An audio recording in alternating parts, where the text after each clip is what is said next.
WWE Creative didn't give a hot darn hootenanny about anything but the Bloodline on SmackDown. Welcome to Wrestle Capsule. I'm your host, B. Today we're going to be talking about what went down on Friday Night Smackdown. A fourth of SmackDown was dedicated to the Bloodline, more specifically to Tribal Court, having Roman Reigns on trial. And I have to say, Roman Reigns is acting.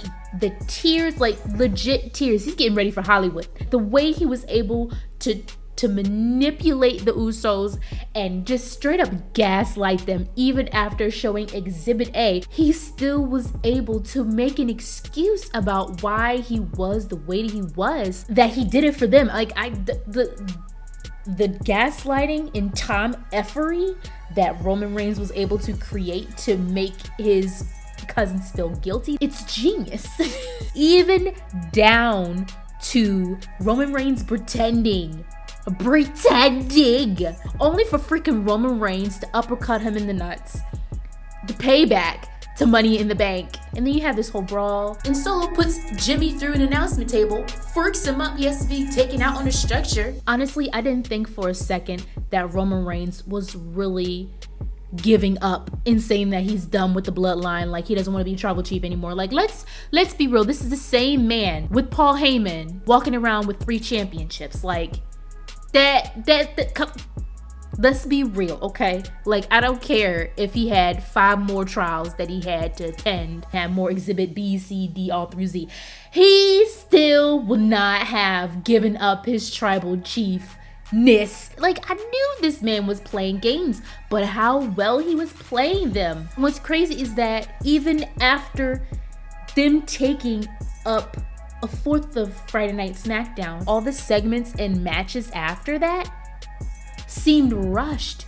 And then so rushed just so that the Bloodline could finish off SmackDown with Jey being able to come back and freaking up Roman, freaking up Solo Sikoa, and challenging Roman Reigns to his championship. Now, I knew eventually it was going to be Roman Reigns versus Jey Uso. Why didn't I think it was going to be for a championship? I don't know. I just thought it was going to be because, Jey's trying to teach his cousin a lesson. Yes, teaching him a lesson, but also dethroning him. It takes it to a whole nother level. Now, I do have moments where I'm just like, okay, where possibly else can the WWE creative go with this storyline? We gotta remember here, Roman Reigns is so gung-ho about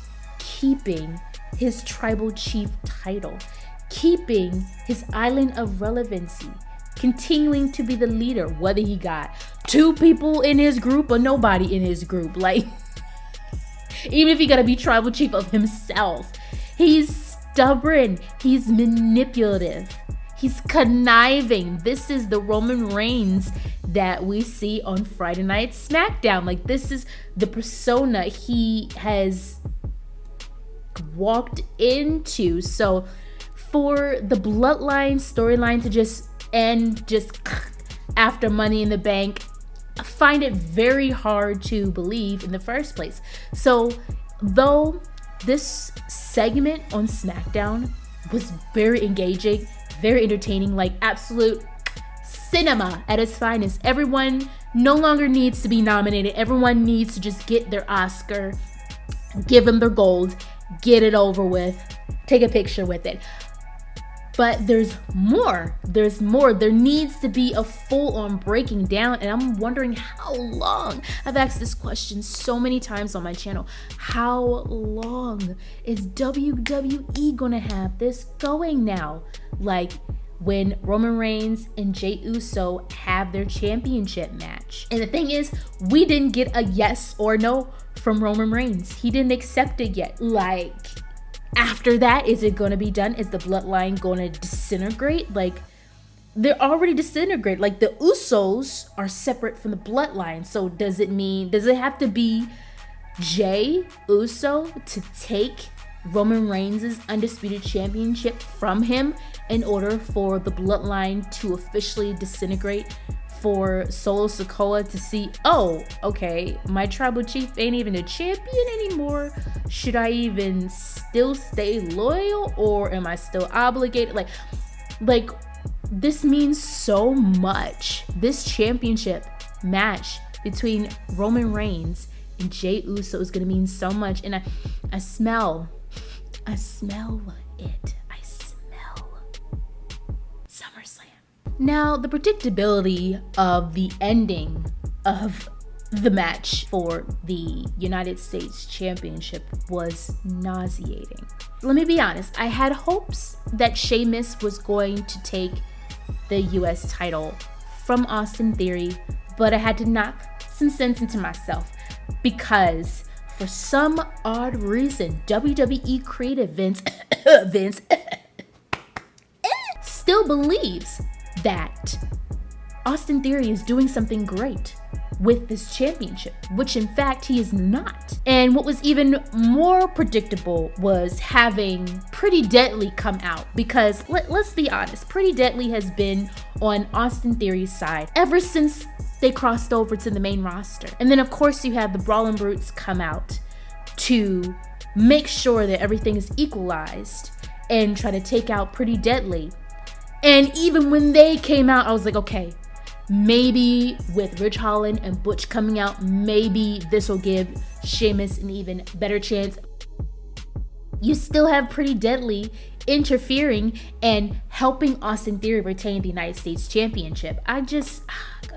Like, even though this match was solid, but the ending ruined it for me because of how it went down. Like, it was just like, I see the effort, but I'm just not a fan of Austin keeping this title. It sucks. Grayson Waller built a hole for himself with tarantulas in it and had to sit in it because all that mess he was talking about, Edge retiring, all that stuff, got him effed up.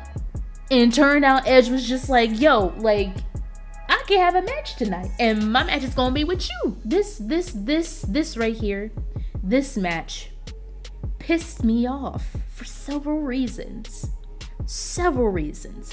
I don't even understand what the F WWE creative is doing right now. I was having high hopes and looking forward to an actual feud that Karrion Kross was put in, being with AJ Styles. I was expecting WWE creative to keep this going, to build this for a big event. But with this crack-headed match, are you kidding me? It was short. Oh, how much was so short? I don't even know. Like, is WWE done with Karrion Kross? Now we know Vince is back there. He got his hand in the creative. Let's be real here. Let's not lie to ourselves, kittens. Vince McMahon is back there pulling strings, and we know that Vince doesn't care too much about Karrion Kross. Karrion Kross is one of Triple H's guys. Okay, like we know this. He sees something in Karrion, and I see something in him too. Karrion keeps getting disrespected. Now, granted, the previous match, I think it was a mixed tag team match, AJ Styles, Michin versus Scarlett and Karrion. Karrion won with the help of Scarlett, but Karrion won.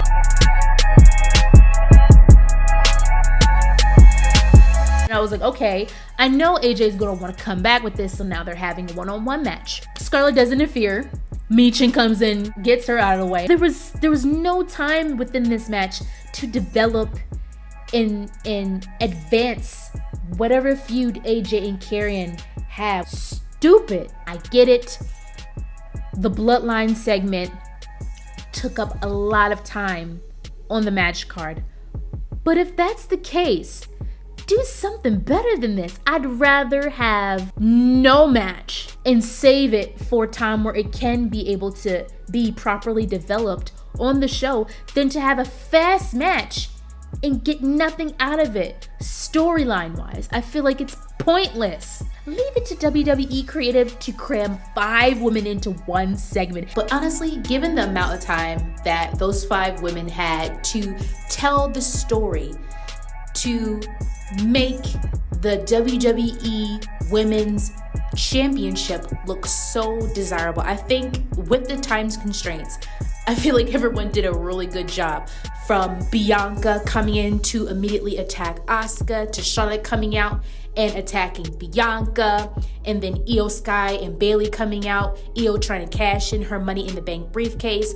All this stuff, everyone is gunning for Asuka's belt, and Asuka able to escape, and everyone just standing there looking dumbfounded trying to figure out what the F just happened. I feel like they did a great job in keeping us entertained and keeping us actually caring about what is going to come next for the future of the WWE Women's Championship on SmackDown. I can almost guarantee that Charlotte is going to interfere. It's going to be a payback. Like, it's legit going to be Bianca's comeuppance. Like, Bianca freaked up and interfered with Charlotte and Asuka's match last Friday, and now Charlotte's like, you're not going to like your own medicine, sis. In my personal opinion, I felt like the Edge versus Grayson Waller match did not suffer. I loved that match. It was so freaking good. Grayson Waller finally got his debut match on SmackDown against the Rated R superstar Edge. Grayson Waller looked like he was in his element. He didn't look like he was out of place. This match was so good. Oh my goodness. This match did wonders for Grayson Waller. What an opportunity. That was his first opportunity, and that is who he went up against. Even though Edge freaked Grayson up, pinned him for the 1-2-3. This match did something for Grayson, even though he lost, and that is how it's supposed to be. Edge did a great job putting over Grayson. This is how you lose and still look good.